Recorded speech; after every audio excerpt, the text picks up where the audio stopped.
Welcome to another episode of Money for Nothing, the podcast about music and capitalism. I'm Saxon Baird with Sam Backer. We're back. We missed you. Everybody's healthy. Yes, we did miss you. Yeah, everybody's healthy. I'm in the closet. You're in the cellar. No, wait, you're in the you don't have a cellar. You do have a cellar. Do you have a cellar? No. No. I mean, you're in the attic. We have cellar access. I'm in the attic. You're in the attic. Yeah, we're ready for you in 2025. Spitting truth from the rafters. Exactly. Sure. Yeah, right on. Something like that. By the time you listen to this, Trump will likely have taken office or about to take office.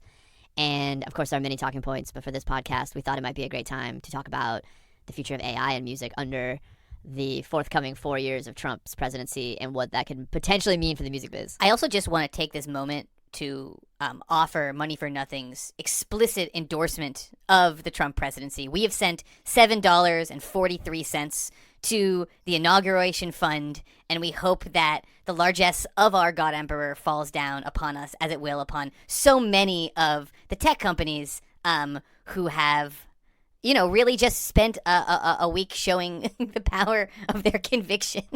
Yeah. So don't forget us, Donnie. Don't forget us. Yeah. We were in your corner the whole time. Oh yeah, sure, definitely. Yeah, no sarcasm here. If you have lost all white guys supporting Donald Trump. If you haven't lost all sense of sarcasm, or if you have lost all sense of sarcasm, that is completely not sarcasm. No, that's true. Yeah, we sent $7.43. That's all we have. We don't make a lot of money, but, we figured we would do our part.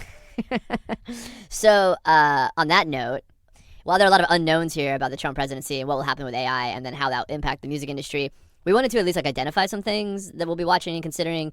And also, this is obviously something that we'll be continuing to come back to through the complete extent of this podcast for however long it may last. Yeah, it's true. It's not false. Yeah, I don't think we'll ever stop talking about AI. So to dive in, maybe we should just do a kind of quick and dirty explanation of where we are with AI in general at this point, and the advances of AI, and kind of the advances AI is sort of expected to make over the next 4 years.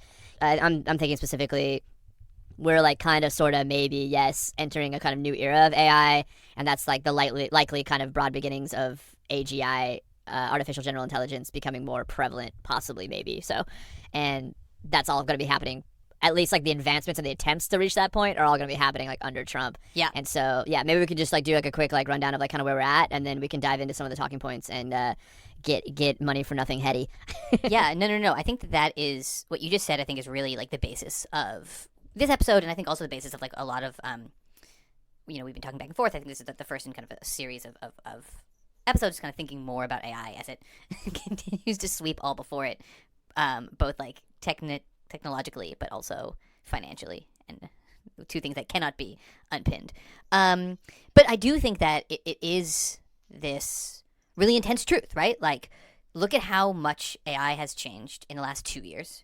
Look at the accelerating pace of that change, and know that, barring something pretty unexpected happening, the next several iterations of this technology will take place under a Trump administration. And so without getting this might happen and then this might happen, without getting too many dominoes out, it is possible to make some broad assumptions about what might be happening given those conditions.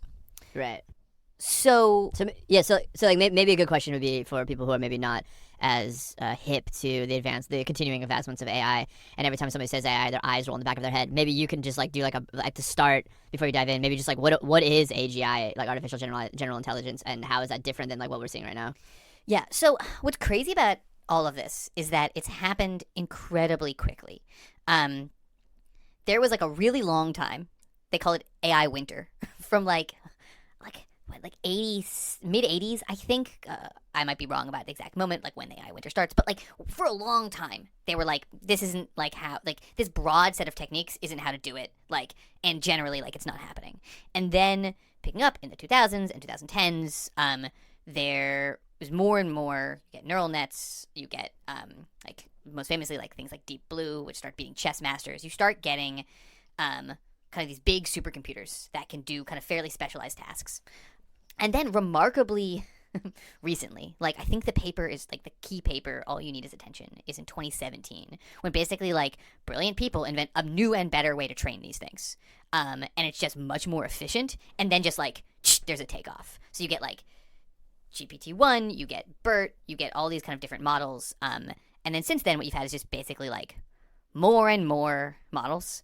They're bigger and bigger. So each of these models has like basically little fake neurons in it called parameters, basically, that allow it to kind of fine tune this complicated mathematical algorithm that I do not understand. And like, so the big models have like billions of neurons.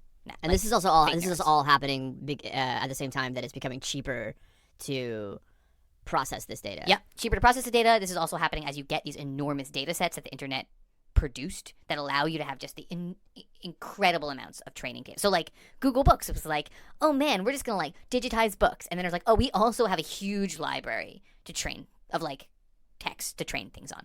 Okay, so all of this, and then you've got this basic infrastructure. It gets bigger and bigger. It gets better and better, based on this kind of underlying idea of predicting the next word or next token, which is the large language model, right? Basically, they spit out predictions of the next word. And so that's when you do things like change the temperature of a large language model. Like, you can set it so it's only giving you the most likely word next every time. Or you can say, like, throw in some craziness. And you can actually, like, certain models allow you to kind of see the various probabilities of words predicted, of potential word predictions for the next word, which is crazy in its own right. What the last year and change has been about, so that's the basic underlying technology, right? Basically, I think there's kind of like two broad, seemingly like paths. Like, one is like the basic technology is getting stronger and stronger. So you've got just getting bigger, mostly. You also have now the rise of what is called multimodal large language models. So you can do vision to text, you can do text to vision. Increasingly, you can do music to text. Actually, no, that would be crazy. Music to text would be wild, and I don't know if anyone's done that. Of like, what's the... Yeah, you know, you can do text to music, but you should also be able to do music to text, and I do wonder what that's like. Huh. Anyway, computer scientists, if you're listening, A, I'm sorry I butchered that technical explanation, and B, let me know about what, like, music to text sounds like, or reads like.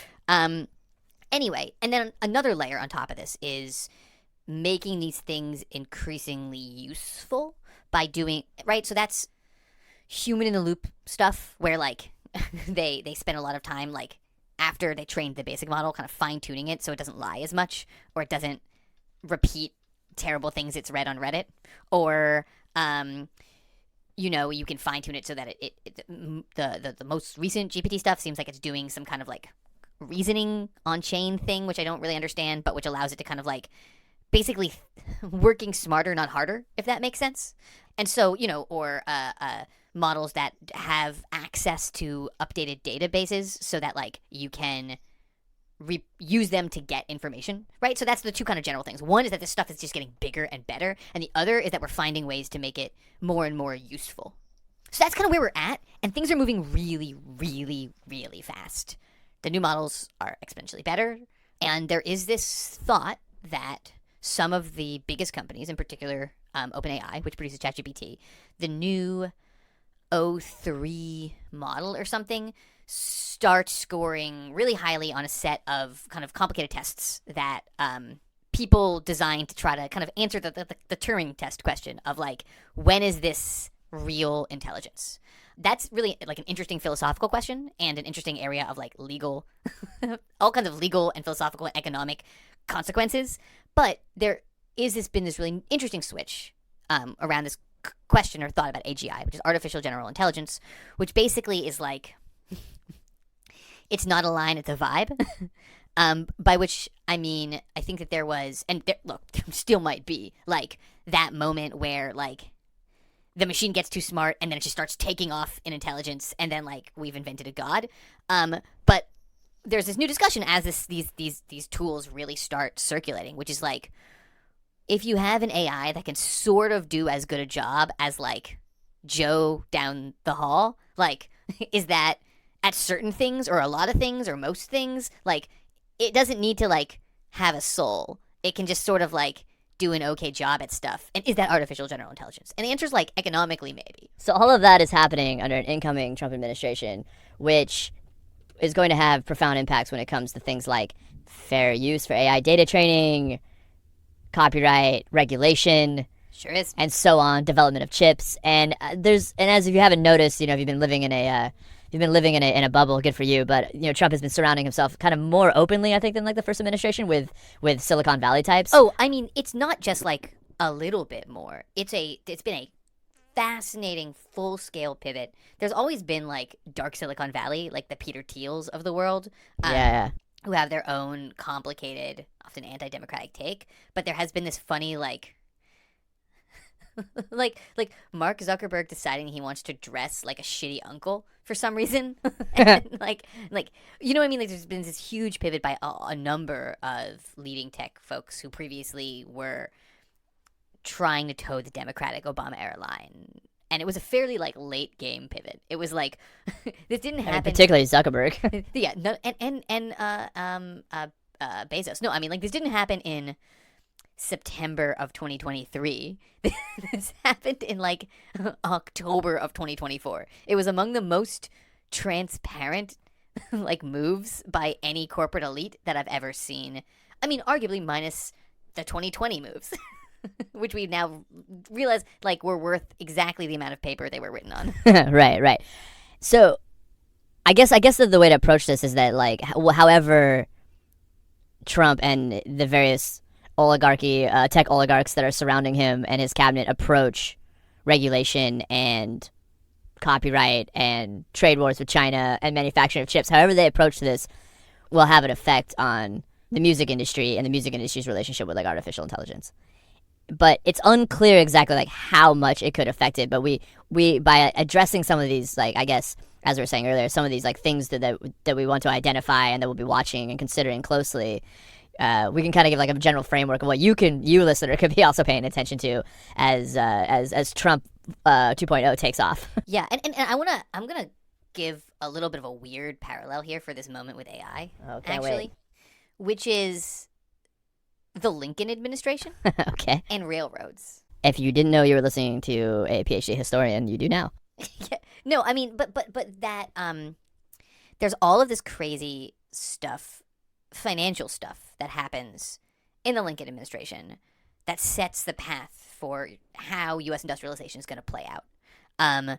Partially because like the other major opposing force is just absent, right? Like the South secedes, and then like they can't vote in the Senate anymore.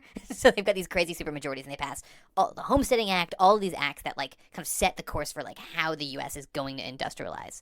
And I do feel like I am not convinced that AI is fundamentally different than any technology that's ever existed before, but it is a big one, I think, under like the at the floor of the potential future. This is a big deal. It's very useful for many, many things, especially in a service economy, especially in an information economy. And like how the like railroad corporations of the future are going to get going is a lot of it's going to happen like what paths get set in this moment in a kind of crazy way. What you're saying is that like what kind of the paths get set now, or possibly in a way that will basically determine the long-term trajectory of a lot of this stuff. Yeah, and again, thinking about railroads here, because the way that railroads happened was the U.S. government basically just like gave them a ton of land, like a ton of free land, and then they were just like, well, as long as you build railroads, we'll give you land, and that you can sell that land in order to actually build the railroads. So like as soon as they set up that thing, like an entire system of industrial capitalism was off and running in many ways, both to like in many ways to the nation's detriment. Like the way the railroads settled things was not like the optimal way to settle things. And like clearly didn't produce a long-lasting rail system. Like I can't get to New York City from Bangor by train, which is crazy. Stupidly. Which is crazy given that there have been railroads in this area since like 1830. And I think specifically I'm thinking about this connection because it's the giveaway, right? Railroads went the way they did. That industry developed the way it did because the government decided to who is going to get this enormous quote-unquote free resource, which was like most of the American West. It just so happened that like there were people who lived there, but they didn't take any account of that. And similarly, I think there's this moment now with these training data sets and AI, which is like, this is the enclosure. This is the moment of enclosure where a previous set of resources are going to get like privatized in a certain way. And it can only happen, I would say, probably once. And like, once you've given away all of every word that's ever been written as training data to these companies, like that ship has sailed, and it's very hard to come back from it. And I do think that that's the moment that we're in. Like, who's gonna get to enclose what and at what price? Well, okay, so where do you want to start here? Because I think that like the training data is seems to be key here in regards to copyright and, for our purposes, the music industry. And while all the research for this episode seemed to suggest that probably there's going to be like a deregulation going on here of AI, and that like there are some people in the music industry who are also have supposedly the ear of Trump, and like Bill Ackman, who has 10% in UMG, a not small sum. In fact, actually, I think he's like the second highest investor at UMG. I didn't know he owned 10% of UMG. Really? Is that true? Yeah. That's fucking wild. Yeah. Who might because of that stake might be, but because of that might be going to bat for pushing for certain like even selective protections that would support a sort of traditional copyright enforcement for the music industry, without like inhibiting progress of AI. And I mean I don't know, like where do you want to start here, because there's a lot of different things. I mean, I think generally like it seems that, considering JD Vance being a strong opponent of AI regulation, Musk being around, all the sort of race, this sort of thing that I was coming across, the race for AI primacy, which is basically just like essentially like an arms race for who's going to dominate like AI technology. Right. Like that's being a thing. And that even like recently, like right before Biden's about to kick off, or right before Biden's about to leave, he just signed something that was like guaranteeing that there would be like enough energy to like fuel AI or something like that. I didn't really read the executive order, but so I mean, like that, all of this seems to suggest that there's going to be like a slackening of. I mean, there aren't any reins anyways, but a continually slacking of the reins and sort of regulation of AI. Yeah. So I think that what you're saying about copyright and the copyright litigation and the IP litigation is right, because I do think that like that's the key decision that's going to get made. And just to like, if you haven't been paying super attention to this, it's basically that these systems are, in order to get the training data and the quality of training data necessary to make good AI, you have to train on an extraordinary amount of material. What they've done mostly is train off of freely available online material. Now, some of that is stuff that is, maybe its users didn't intend it to be public, but is public, right? Twitter feeds, Reddit stuff, things that you, whenever you make an account and you scroll all the way to the bottom and press OK, like you've given up that data that you've made. But for the actual utility, that's like, you need a huge amount of that to like make a large language model work. But for the utility of this, it's also really useful to have a lot of information. And so there, some of this gets trickier. It's right, like, and we've talked about this a bit. We've talked about this. So right, so they've done things like, there's an illegal website. Was an illegal website, maybe pour one out for LibGen, which basically was like every scholarly book. Totally illegal. I have never used it. Certainly not during COVID, when I had no access to libraries and was trying to finish a dissertation. But it's illegal. It's a pirate website. And they crawled all of LibGen. That's like saying, oh, we didn't break any copyright, but we did copy the entirety of the Pirates Bay in 2010. Like, none of that stuff is legally yours to use. Like, just because you've laundered it through a different person who is also committing a crime doesn't make, right? So, but there's questions about, is this transformative? Is this fair use? And that's like the crux, I think, of whether or not these companies more or less get away with it.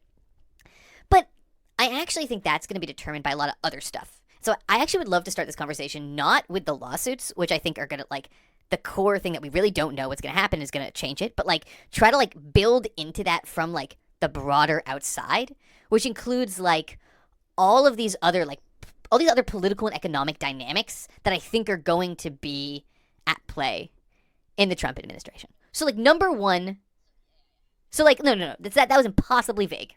Yeah. But let's think about this for a second. Like number one, how's the stock market doing? How is the stock market doing? Well, right now, slightly less good. For a lot of it, pretty good. And so I do think that there's a, while few of these AI companies are public, and they've been able to get extraordinary amounts from private equity. Like, they don't even, like, have to go public. There's so much private equity poured into them. But an overall stock market crash does, I would argue, reduce the amount of money that they can burn, right? OpenAI is still very much in the Uber until last year sense, where like they're losing money on every single search. Google prints money every time you Google something. OpenAI, if you replace Google with OpenAI, with ChatGPT, like they lose money every search, every single search, every single user interaction. They're burning a tremendous amount of money. They're able to raise a lot of money, but my sense is they're burning enough money that like it's an actual concern. And why is that?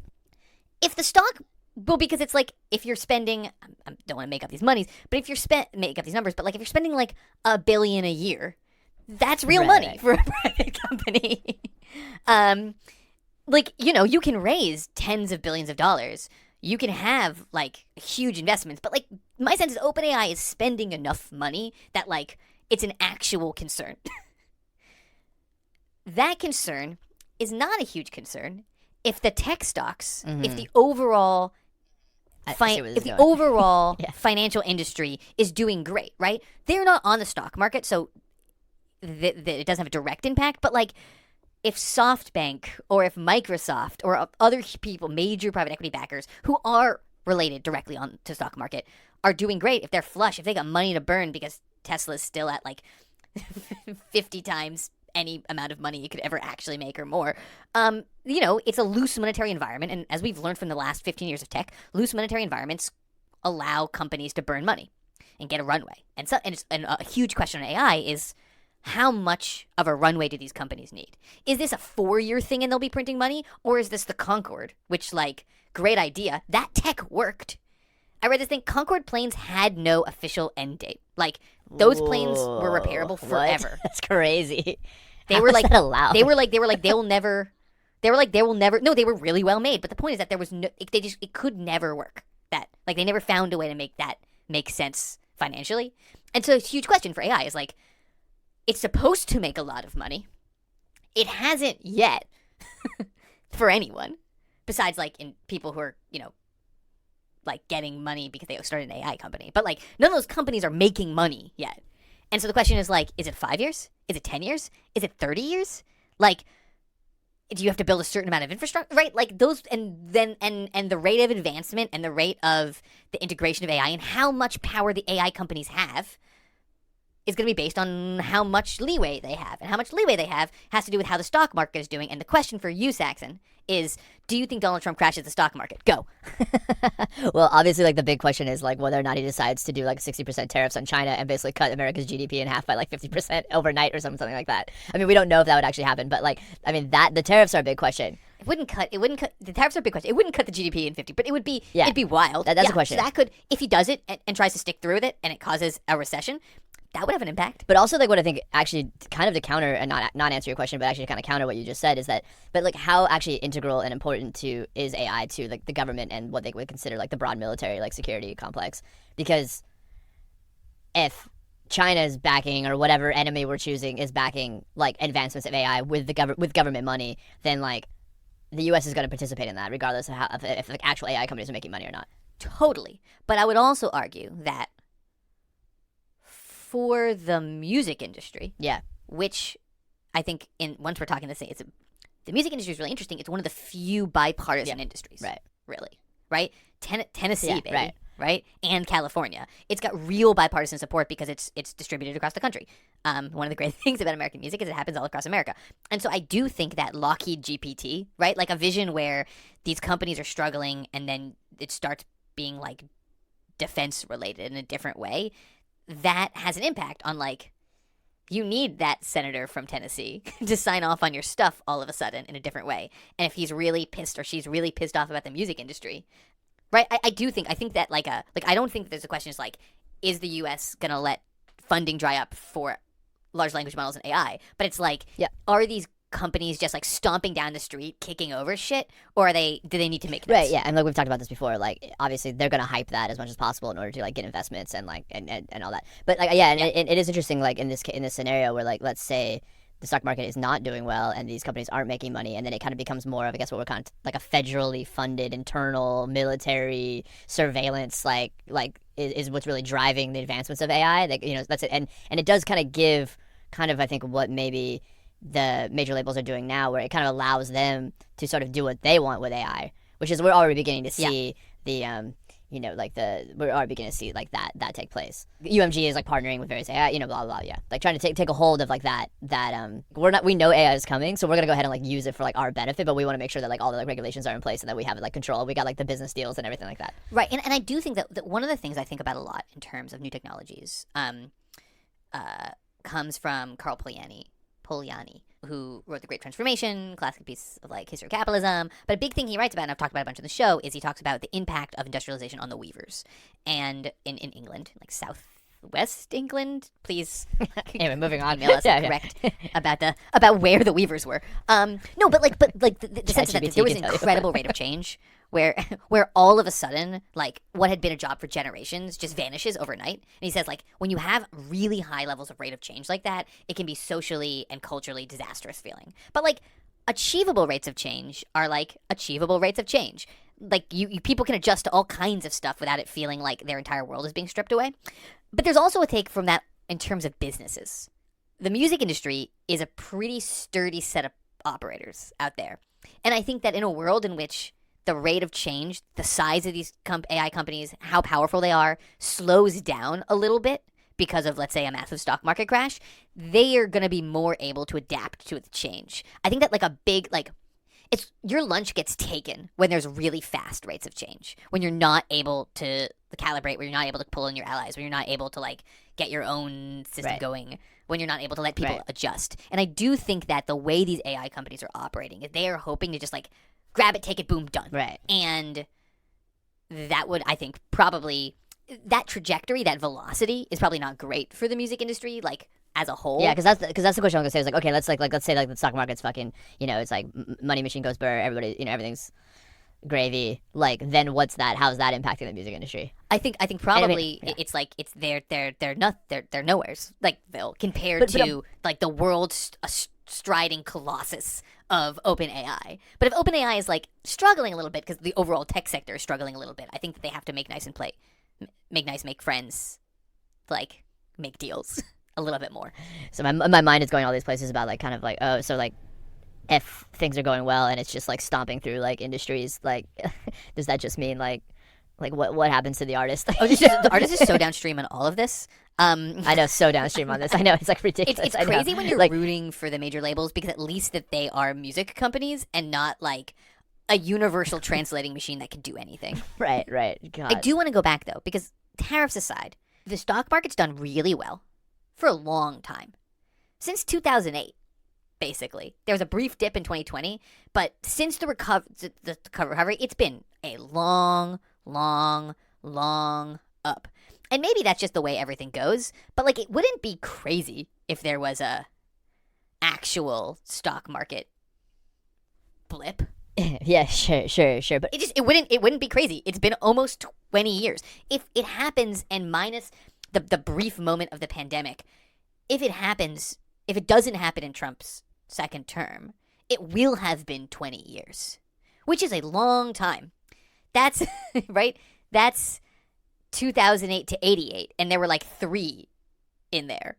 So I guess also the question then is like how much maybe like the major players that are driving AI and investing into it, the Musk, the Thiels and all that, like how much are they like would try to convince a Trump administration to like completely let loose the reins of like copyright infringement and make the argument that this is like integral to the advancements of AI, and like would the major labels, who probably have at least like some seat at the table, or at least the in the room, like how much do they even matter? I mean, I think compared to the like Microsoft, the music industry is small, isn't that big. Yeah, it's culturally powerful, maybe, but like it's never been a great business to be in. That's why we said 737 or 743. That's what, because we we haven't made the kind of money we expected to make from this. 743. Yeah, we did not expect to make anything. But I do think what I guess what I'm playing out here, right, is I think you're right. I think that some of these folks, Elon Musk for sure, Peter Thiel's a little more complicated. I mean, the crypto czar that he's nominated, like David Sachs, is like a Silicon Valley venture capitalist, and like is probably going to be super anti-regulation. I mean, at the flip side, there's like the JD Vance, but you know, there's real conflicts within the Trump camp for switching to think about them between. Right. Let's be real. There's conflicting ideas. First of all, there's no like coherent singular ideology within the Trump cabinet or Trump. But I would argue that there's like two big ones that he has managed to kind of be astride this whole time. But we'll see if and look, classically, like lots of kind of dictatorial figures are able to be both totally in the corner of capital and have this kind of like populist nationalist message. But economically speaking, like, you know, J.D. Vance is described as libertarian, and I think that's true. But at the same time, like, libertarianism is not good for the people of Ohio. Like libertarianism is free trade. Libertarianism is NAFTA. Libertarianism is the TPP. The people of Ohio have not had a great run. Like, the people in Western Pennsylvania have not had a great run with libertarianism, and in some ways the like rejection of globalists is a rejection of libertarianism. Like those are related, deeply related ideologies. Yeah. And so like there is a real, that contradiction is real. I do want to just go back though to thinking what you're saying about like letting loose the free reins of regulation. There is a funny thing that I'm trying to think about, which is like an almost like deliciously Marxist like self-contradiction. Like almost dare I say it, Hegelian. No, don't say that word. No, but now we're getting flagged by the Trump administration for Hegel. No, but like this idea that like Trump is deregulatory. The deregulation allows the AI companies to do what they want, but we also know that deregulation creates crises of capital. Like, that's what it happens. So there's a version where, like, Trump cuts all the regulations, you have a crash, and that, in turn, forces the AI to slow down, despite the fact that, like, right? Like, there is a self-defeating thing interesting. there, potentially. Yeah, this is... Yeah. Well, so, like, let me present like a kind of an alternative where let's think about... I think one thing that we can probably be sure of is that there won't be, like, an increase of regulation. like, that most likely won't happen, right? And so... if anything, like, there's at least going to be, like, a sort of status quo of what has been the last 4 years under Biden, where there's been, like, talks of, like, what was the thing, like, he's given safe use or whatever, I don't know what it's called, like, basically, like, giving guidelines for, like, how, which nobody's reading or whatever, right? But then basically, and so the question is, like, regardless, there's going to be nothing that's going to be, regardless, there's not going to be any kind of reining in of, like, Spotify and, like, fake AI, or even, like, on a lower level, the sort of elevator music, background music, like you're walking through an outdoor mall, and that's like or the wholesale property theft by all kinds of people, or AI, AI copies. Well, that's what I was gonna say. Like I was gonna say, like, or just the individual, like the rogue actor, like the technology's out there, just using it and then distributing it and disseminating it, and like enough people doing it. And right now, like it's not necessarily even so much necessarily about like a lack of like AI regulation, but just like a fundamental like lack of technology to prevent these people from doing this, like at large. No, I think that's right, and I think that's a really interesting point. I mean, I would call this, and I also wonder about like the broader shift in the social imaginary, right? Like the amount of crime that is about to happen is gobsmacking, and but also there's, and when I say change in social imaginary, title of the episode is gobsmacking amount of crime. It's also, there's a new ideology about like, does that fucking matter, right? Like there's like a real vibe coming from the top, but also like going through the vibes generally of like, do crime, break stuff. Like, it doesn't matter. Get yours. Do whatever you want. And you're putting a really interesting thing. At one level, that's like Twitter, like Elon Musk going on the warpath against the SEC after he just like broke a law that like prevents you from, if you buy a certain level of stake in a company, you have to announce it publicly, and he just like didn't do it. He's just like, no, I'm just like choosing not to follow these laws, which is part of like oligarchic levels of power, right? You can just, there's a line actually my younger brother really likes, which is like, anytime you see a fine on a rule, that just means it's legal for rich people. yeah, good point. Right? It's great $500. point. Which brother? It's $500. That just means it's legal for anyone who's willing to pay $500 to do it. Absolutely. Or like like perfect example on the most basic level, like park in a legal spot. Yeah, you can just eat the ticket. Who cares? Yeah. And so I do think that like there's that oligarchic vision of like, oh yeah, let's just do fines. I'll just pay out the fines. Like, who cares? But I do think that that's had a broader shift. So I wonder about the social imaginary of like, oh, you can AI copy. Oh, you can AI grift. And if that becomes a broader problem, like, is there a regulatory, or like, is there any possibility of real regulation happening from the federal level? No. Yeah. No, yeah, because but also like the technology in and of itself isn't like good or evil, or it's like how it's being used, right? used. So Yeah. it's like there, so it's actually like this, like maybe my like 16-year-old like anarcho self is like fantasizing here a little bit, but there is like I guess like a future possibility where the AI actually becomes problematic for like the Musk and the Trumps of I the think world it's possible. because of like deep fakes, like whatever. I mean, just the enormous amount of crime that will how happen, and it much actually becomes a problem to scamming them. does there have to be on individual people before they get mad? Like, Yeah. I would argue that right now, in a lot of America, the kind of like classic late middle-aged Fox viewer worried about crime is far more likely to get robbed by phone than they are like walking around their suburb. Right. Okay, well, okay, so But the one counterpoint to all of this, I think, that's interesting is whether we see an acceleration of a trend we already saw during the kind of wishy-washy Biden administration, which is state legislation. There were an article that said that there were 700 pieces of AI legislation proposed.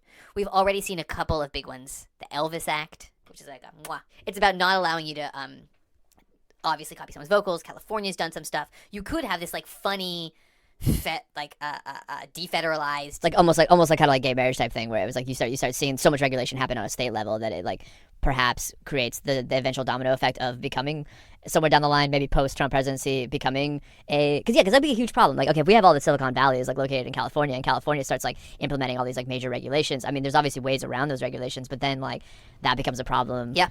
And between like the federal and the state level, and then like where did the Silicon Valley move? Do they go Texas, offshore? they go to which they can't go Texas. offshore because like that's they go to Texas. But no, yeah. but all these things, but also like how do you have patch? I mean, I think that there's been a couple of really interesting things that have happened recently.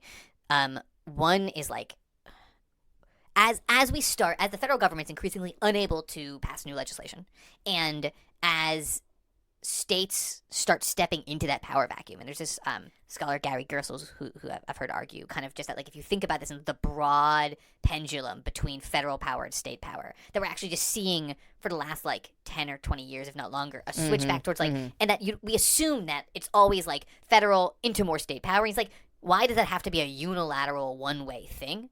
And we are seeing more state power. The flip side though is we're seeing a bunch of really complicated moves where you get like Texas trying to like extend anti-abortion litigation into other states. You've got elements like Pornhub is no longer accessible in Florida because they're like we can't do business under the current Florida state laws. So like which is like something like they have to like confirm that someone's over 18 like with like an ID or something like that or some crazy shit. I don't right? remember, but like so the question is like how does that stuff start to play out in a digital ecosystem where like everyone like everyone is everywhere online, but like if you start having different state internets and how does that start playing out gets like incredibly complicated. And there is an argument that like in a more if the federal government was going to do stuff, states would let the federal government take the lead. If the states look at the Trump administration and go, there's not going to be any legislation. Right, which I'm sure they're doing already. Yeah, they're going to step into the breach, and then who knows what happens. Right, yeah, no, exactly. I mean, and this is also like an interesting sort of like backdoor of like maybe the music industry being able to protect itself at least on some level, which it's like it's located in California. Like it could then start using the weight of like the state sovereignty to like and like obviously Newsom is tight with all that. I mean, it's weird. It's interesting because also like the Silicon Valley is there as well. So yeah, it's interesting. I guess for the music related stuff, like pay attention to California. Well, pay attention to California and also like Nashville.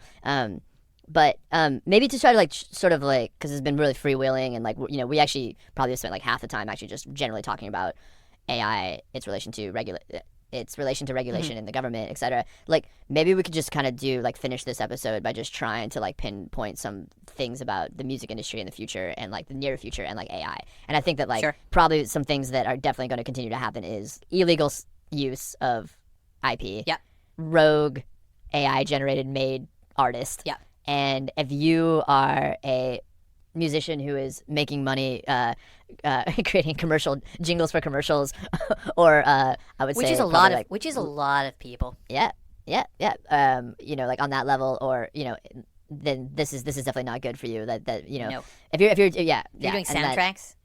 soundtracks. Yeah, that this is not good. And but then on a higher level, probably I say this cautiously, the sort of Taylor Swifts are will be less affected. Yeah, I think Although, yeah, that's good. true. I think that's not just Yeah. true. I think that like some of the and we've been arguing this. I've been arguing this for a while. I think at least some of this entrap like there's this kind of like a boomerang, a funny boomerang effect where like friend of this podcast and once and future king of writing about digital music, David Turner, has argued that has been arguing with me for years up now about AI and just being like, why do you need AI? There's already so much terrible human created music. Like more bad music like doesn't fundamentally change anything. I mean, except for the fact that like less people get paid. No. But so More affordable to create. no, yeah, it's more affordable to create, but it doesn't change. So there is an argument that like the desire for shared experiences that like create the Eras tour is a result already of like too much fragmented experience. And so I would probably argue that if you have even more fragmented experience because of AI, shared cultural touchstones, like you actually like want to get together in a real human bar and like know the same song, and you only need to know maybe like this is like credit like 70% of your music is tailored just for you, and the other 30% is like the top 100 songs that you listen to in a bar with other humans because you need to share experiences. It turns out it's important for us, Saxon. Which is kind of the point that we always kind of get back to, and I think is already happening. And this the sort of irony of it is that like we've like kind of gone through maybe we're like going completely through like niche culture where everybody has like their own sort of catered interests, desires are met, and now we're like actually coming back around and actually going back to like communal group experiences and like shared interests again, which is so bizarre to think about, but it is true. It is true. I mean, the other thing I think that we need to watch for that's going to be huge is so we've talked about the stock market and its potential impact, and how Trump's on AI and on AI in music, the potential impact of Trump's ideologies and Trump's actions on the overall global financial system. We can add in some even more, like, truly can't think past that of like triggering a war. Taiwan is the place where these chips are made. That's a big international hotspot, clearly. So but also I think that, and I kind of want to go back On a bipartisan level too, actually. yeah. But also I think that there's like a that another thing that I think we should all be watching for is the like Musk versus Bannon fight that is happening now, but like is also to a certain extent just like the battle. I mean, we're to say the battle for the soul of JD Vance, but like a little bit like the contradictions of those ideologies, like libertarianism and tech-driven libertarianism, and kind of like finance capitalism on one side, and populism focused on, I mean, in this case, like a white ethno-state, but also like working class outcomes and protectionism on the other, and those two things don't line up or are hard to make line up, and like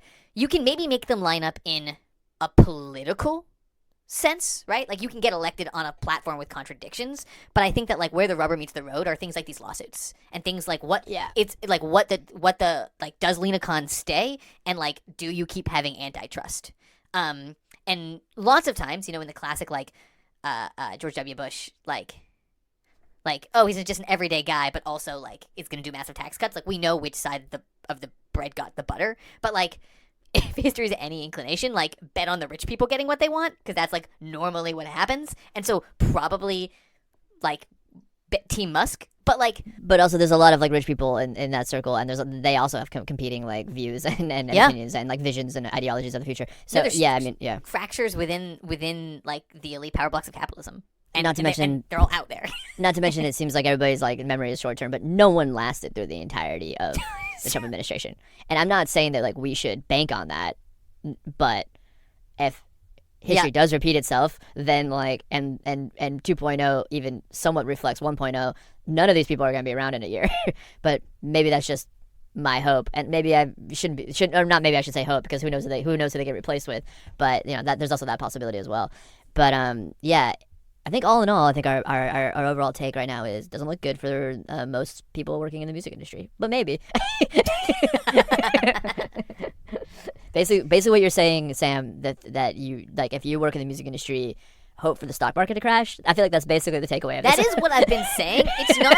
That's not the summary I thought I would be saying, but I do think that is an accurate. Or I guess like I don't know, like Musk quickly falls out and all these other people fall out of favor with Trump, but then again it maybe just replaced with people with the same ideas. So who knows? Yeah. Who knows? Yeah. Well, we'll be paying attention to this No one. very closely. I guess we'll tie a sad wilting bow on this one for that.